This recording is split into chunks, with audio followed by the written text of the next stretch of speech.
Hello and welcome to The Drum. I'm Steve Cannane. Coming up, disturbing revelations from WikiLeaks about the security of Pakistan's nuclear program. Why the Treasurer and the Governor of the Reserve Bank don't agree on what to do with mining profits. And is Google rigging the online search market? Why the EU is investigating the internet giant. Our panel tonight, Sue Cato from Cato Counsel, Tom Ballard from Triple J Breakfast, and in Melbourne, journalist and author Andrew Pegler.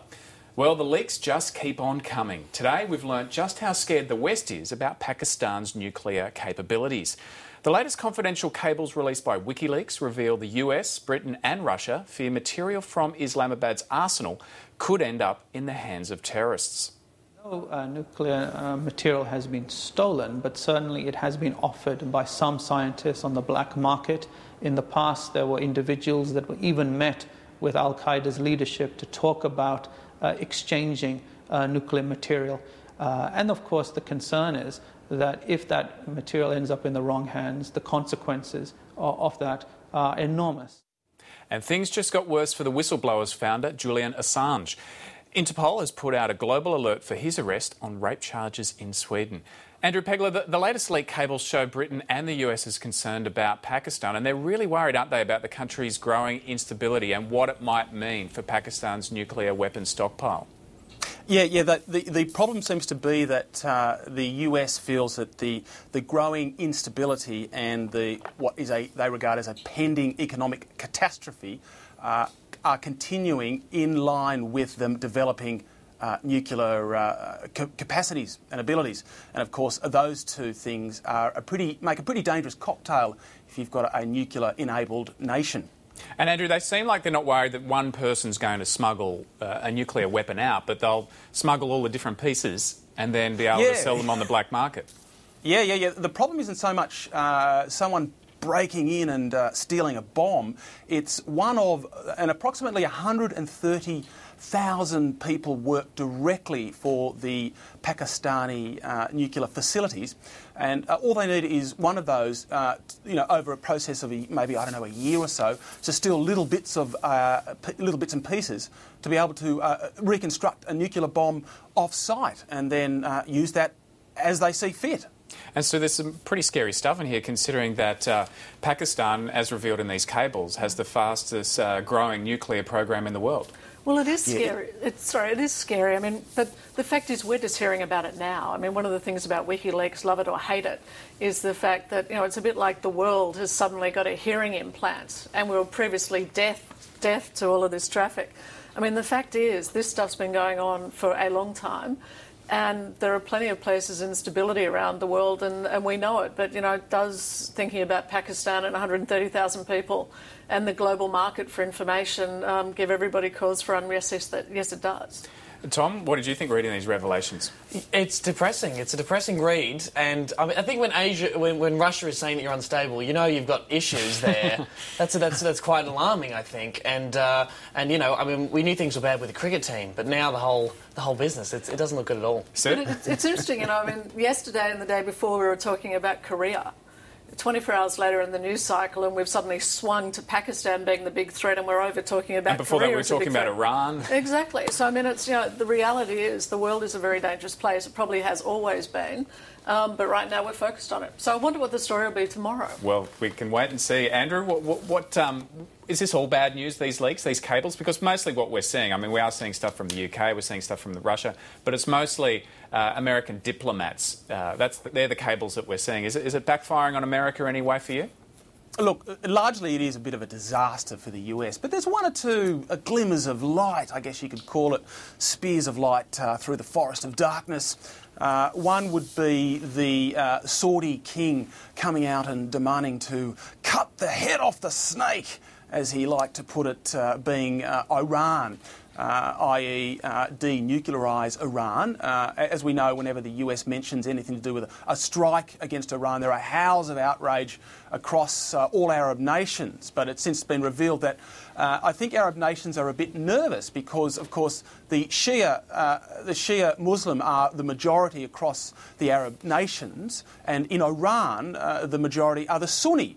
And in each Shia, each country, each Arabic country, there is a Sunni minority, and they're being empowered by seeing Iran rattle the sabre with great effect. And the concern with some of these Arab states is this Sunni minority in their country may start to demand more of a say in how things are going. And I think that's what's behind the cut off the head of the snake call from the King of Saudi Arabia. Tom, what are your thoughts on Julian Assange? Because, you know, he's really in the spotlight now. Not only is he on the Interpol list for potential rape charges in Sweden, but there's been talk of seizing his passport, of not letting him travel, of him somehow being prosecuted for espionage in the US. Yeah, I mean, I'm still trying to get my head around exactly where I come down on the side of this argument. I mean, I'm convinced that there are definitely top-secret government files that are worth releasing to the public. You know, you look at things like the death of John F. Kennedy. It feels like there's definitely the public has a right to know certain information. And Julian Assange is obviously a very smart guy. There's some footage on the internet of him talking about WikiLeaks releasing information about bank cartels in South Africa, obviously with good intentions in mind. And as far as I can see, everything released so far hasn't endangered anybody's life. Sir? Well, we're not really in a position to make that call, are we? Because we don't know what the risks are and who's being annoyed by what information, who knew what and who doesn't know it now. And I mean, a little like you, Tom, I think most of the world is probably, you know, part of it is they're happy to know, they're probably unhappy to know some of the information as well. But when you look at it, I mean, the thing that's been bubbling around in my mind, and it's not wanting to be necessarily a negative for WikiLeaks, but who the hell is funding them? You know, it is not cheap to actually be running this sort of operation, to be withstanding the global pressures that they're under with every foreign government. Andrew, you want to come in? Yeah, they've got an operation in a bunker somewhere in Switzerland that I had a look at it last night, and that's a big capital investment. Yeah. Somebody, Sue, as you say, somebody is funding them, and they're getting a lot of money from somewhere. And to me, it's I don't care that they're getting funded, but in the same way that the entire world is finding out, you know, that WikiLeaks is putting the spotlight on the entire world. Maybe I think it's interesting to everyone else that they have an idea what the agenda is, who's funding it, why they're funding it. It's maybe not a bad thing. But I tell you what, if it's all right for the rest of the world to have a light on them, it's all right for WikiLeaks to answer maybe those someone questions. could upload some documents onto WikiLeaks, revealing the true origins of WikiLeaks. Well, first it was gay marriage. Now Julia Gillard is facing pressure to debate another contentious issue. New South Wales Labor Senator Steve Hutchins is leading a push for nuclear power to be canvassed at the party's national conference next year. And not surprisingly, the Greens don't support that idea. The problem with nuclear is it's too slow, too expensive and too dangerous, because the same technology that you use for nuclear energy is the technology that you use to go into nuclear weapons. But the opposition and also the nuclear industry have welcomed the debate. I mean, there's a reason why two-thirds of the world's population gets some of their electricity from nuclear power, and why another 25 countries are in the queue to introduce nuclear energy for the first time. And that's because nuclear power is likely to be the safest, cleanest and lowest cost technology available to all of us over the next decade or so. So the nuclear issue has caused Labor a lot of angst over the last 20 to 25 years. Why would they want to bring this up? Well, it's a really good question, isn't it? I mean, you saw the hullabaloo about gay marriage, and there was every chance that we were going to have the Greens and the Independents backing it. You know, the real question is, why are they running this up the flagpole now? I mean, there is no chance, given the Greens in the Senate, that it's going to go anywhere. So, I mean, what are they trying to distract us from? I can't help feeling, and dare I say, it's, you know, a grenade, obviously a happy grenade, but, you know, they're throwing a grenade somewhere to get us off other information. I mean, it seems insane. But also Labor used this at the last election, or sorry, the election before last in 2007, when the coalition flagged it, saying, well, where are you going to put the reactors? Whose backyards are going to be in? It's just extraordinary. Tom, interesting too the Greens' position on this, because they say they're anti-nuclear energy, but in the countries where they've brought nuclear power in, it's lowered their emissions. Countries like Britain and...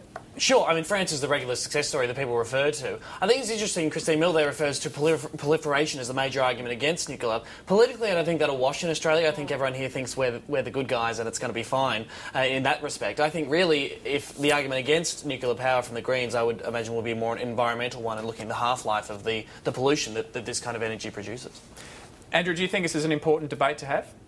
Oh, absolutely, and it's one we need to have. Look, we need to explore alternative energy options, and with the latest generation of reactors and the use of something called thorium as fuel, the byproduct, while still wildly toxic and a half-life of X amount of thousands of years, is less of a threat, and it's becoming less so.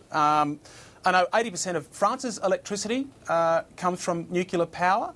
And in terms of the NIMBY factor, Gallup polls in the US show that the towns that have nuclear facilities actually quite like them because they employ 1,000 people, full-time jobs, they employ thousands of people to build them. The same in France, small towns will compete quite intensely to get a nuclear reactor in their backyard, and of course, look, for all I know, the way things are going with North Korea, there may be a couple of nuclear power plants on eBay pretty soon that we can pick up for a song. So we better keep that in mind. Sue, what are your thoughts on that? And of course, maybe really what's going on, this is a really clever way of avoiding talking about a carbon tax and emission trading. Why would you worry about that when you've got all this clean nuclear fuel? Well, why are we wasting our time? A report was released today by the Australian Academy of Technological Sciences and Engineering. They said we need a carbon price before we can think of nuclear because it's just not going to be well, why would it be relevant if you've got nuclear? Because nuclear is so clean and cheap. Yes, that's true. Tom? You get more superheroes with nuclear power as well. Oh, good point, good point. Yeah, you do. Yeah. You're a reactive man. Well, let's move on to the economy, and the latest GDP figures have been released today, and they show Australia's economy is growing at its slowest pace in nearly 2 years. Treasurer Wayne Swan blamed global woes and the higher Aussie dollar, but called it another solid result. He's rejected Reserve Bank Governor Glenn Stevens' idea of a prosperity fund to save some of the mining boom earnings for a rainy day. What the government has chosen to do is certainly to boost private savings as well as public savings. Bringing our budget back to surplus in 3 years is a very important part of that equation, and that was strongly endorsed by the Reserve Bank Governor. But what we're doing additionally is that we are boosting the superannuation accounts of Australian workers. That is boosting private savings, first and foremost by putting additional monies into the accounts of some of the lowest paid workers to build them up, and also moving the superannuation guarantee up from 9 to 12. That is boosting the savings of 8 million Australians. It's a much bigger and better thing in some ways than a sovereign wealth fund. Andrew, Wayne Swan says we don't need a prosperity fund. The Reserve Bank Governor, Glenn Stevens, thinks we do. Who's right? Look, Steve, like death, taxes and Eddie Maguire on Channel 9, the end of the boom is a certainty, and we need to be ready for it. And I don't tend to agree with the Treasurer in this case. I think we need a prosperity fund. At some point, this boom is going to stop. And we don't want to be in a situation like the Dutch were after their oil explosion and the